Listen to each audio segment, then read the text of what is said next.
એકવાર એક ગોપીએ પૂછ્યું કે પ્રભુ, તમે કાલીએ નાગને માર્યા ત્યારે તમારા મિત્રો તમારી જોડે હતા અને તમે એના મસ્તક પર નૃત્ય કર્યું હતું. પ્રભુ, અમને દેખવા ના મળ્યું.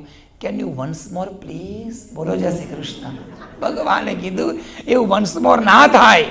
ના, એવું નૃત્ય કનૈયા તારે આજે કરવું જ પડે. જો કૃષ્ણ તમે નૃત્ય નહીં કરો તો અમે તમને માખણ નહીં આપીએ.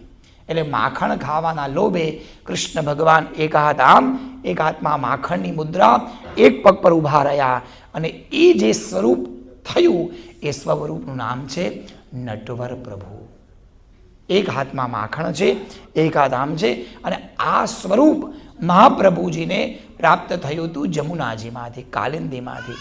અને જ્યારે મહાપ્રભુજીએ જતીપુરામાં 7 ઘરનો 56 ભોગ કર્યો ત્યારે આ નટવર પ્રભુ એ 56 ભોગમાં પણ હતા. અને સમય જતાં એ જ નટવર પ્રભુ અમારે અમદાવાદમાં ડોસીવાડાની પોળમાં નટવર પ્રભુ તરીકે આજે પણ ત્યાં ભગવાન બિરાજમાન છે. ને ત્યાં ગોપીનાથજીનો દીવો આજે પણ બહુ જ સુંદર છે. ક્યારેક જાઓ અમદાવાદ તો નટવર ગોપાલની હવેલીમાં દર્શન જરૂર કરજો. અસારવામાં પ્રભુની નરોડા પાસે બેઠક પણ છે અને એ આ બધું એ ત્યાં સંકળાયેલું છે. એટલે આ એટલા માટે કીધું કે આપણે જેમ કથાના મુખ્ય અમારા મનોહર શ્રુતિબેન, એમનું ઘર એ ત્યાંનું છે, ત્યાંથી એમનો બ્રહ્મ સંબંધ છે. અને અમે પણ માંડવીની પોળમાં રહ્યા એટલે દોશીવાલાની પોળે તો અમે ખાસ જતા.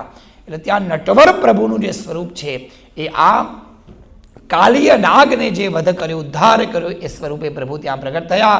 ત્યાર પછી ભગવાને દાવાનળથી રક્ષા કરી, ત્યાર પછી ભગવાને પ્રલંબાસુરનો વધ કર્યો. આવી અનેક લીલા ભગવાને કરી છે. વંશીનાદ લીલા કરી અને એમ કરતાં કરતાં ભગવાને ચીરહરણ લીલા કરી.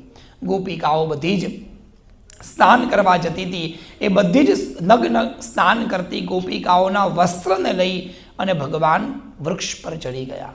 બધી ગોપિકાઓને સમજાવી કે આમ નગ્ન સ્નાન ન કરાય. આવી લીલા ભગવાને કેમ કરી? એવો પ્રશ્ન પરીક્ષિત રાજાએ સુખદેવજીને પૂછ્યો. આ પ્રશ્ન જેવો પૂછાયો કે કૃષ્ણ ભગવાન આપ્ત કામો યદુપતિ, જો સ્વયં ભગવાન આપ્ત કામ હોય તો આવા નગ્ન સ્ત્રીઓને જોઈ એમના વસ્ત્ર લઈ લેવાની લીલા ભગવાને કેમ કરી? આટલું કીધું એટલે સુખદેવજીએ પરીક્ષિત રાજાને આગળની કથા કીધી નહીં. 1.5 વર્ષની કથા મૂકી અને પછી સીધી એમણે ગોવર્ધનની લીલા શરૂ કરી દીધી. કેમ? જો મનમાં કૃષ્ણ પ્રત્યે કુભાવ જાગે તો એ યોગ્ય ઉત્તમ શ્રોતા ના કહેવાય. કાલક્રમે મહાપ્રભુજીએ સુબોધિની જેમાં એ બધી લીલાનું પ્રાગટ્ય કર્યું છે.